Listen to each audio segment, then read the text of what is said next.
বইয়ের ঘ্রাণ, কফির কাপে ধোয়া আর রং তুলির আঁচড়ের মাঝে গল্প আড্ডায় মেতে ওঠা। একই ছাদের নিচে সব আয়োজন। মিরপুর 11 নম্বরে সংস্কৃতি মনাদের মিলন মেলা ঘটে ঋদ্ধি গ্যালারিতে। মিরপুরবাসীর জন্য এ যেন এক নতুন কালচারাল হাব। শরীফুল হকের রিপোর্টে বিস্তারিত। অন্নপূর্ণা ডাকনা খেন্তি এদিকে আয় তো একবার শুনে যা।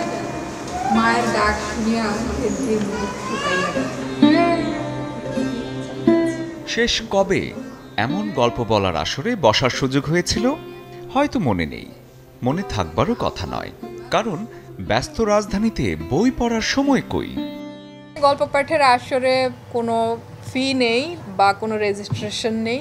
বাচ্চাদের আসরে 4 থেকে 12 বছর পর্যন্ত যে কোনো বাচ্চা আসতে পারে, আর বড়দের আসরে যে কোনো বড় মানুষ। নতুন বা পুরনো প্রিয় বইটি নিয়ে এখানে বসে পড়া যায় যতক্ষণ ইচ্ছে। এক ছাদের নিচে বই সহ বহু কিছু।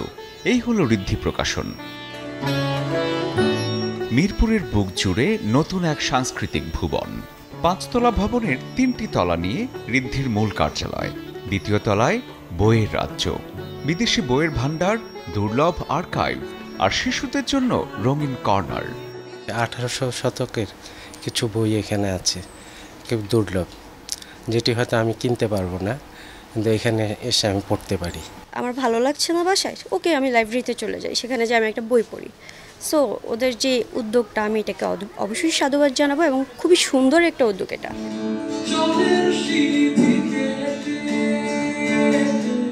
3য় তলায় আর্ট গ্যালারি, যেখানে চলে শিল্প, নাটক আর সিনেমা, যার প্রতিটি মুহূর্ত রাঙানো সৃজনশীলতার রঙে। এখানে আমরা প্রোগ্রাম করছি, নিয়মিতই আমরা প্রোগ্রাম করি। আমরা এখানে কালচারাল প্রোগ্রামগুলি করেছি। মিরপুরে একটি সুন্দর সংগঠন হয়েছে বা সুন্দর জায়গা হয়েছে ঋদ্ধি গ্যালারি। এখানে সবাই আসুক, আমরা সবার জন্য কালচারাল প্রোগ্রাম নিয়ে আগামীতে অনেক কিছু করতে চাই। বই পড়ার পাশাপাশি ঋদ্ধিতে হয় গান, আবৃত্তি, ছবি আঁকা আর গিটার শেখার ক্লাস।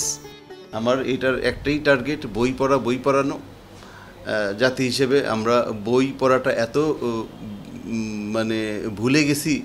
এখন আমার কাছে মনে হয় যার পড়ালেখা শেষ তার বই পড়ার প্রয়োজন শেষ। ভালো ভালো বই আনতে চাই, বই পাঠকের জন্য আনতে চাই। পাঠকরা আসবে, বই পড়বে, ক্রেতারা আসবে, বই কিনবে, যেন বইয়ের একটা কালচার আবার গড়ে ওঠে। পড়তে পড়তে যদি ক্ষুধা লাগে, তারও ব্যবস্থা আছে নিচের ক্যাফেটেরিয়ায়।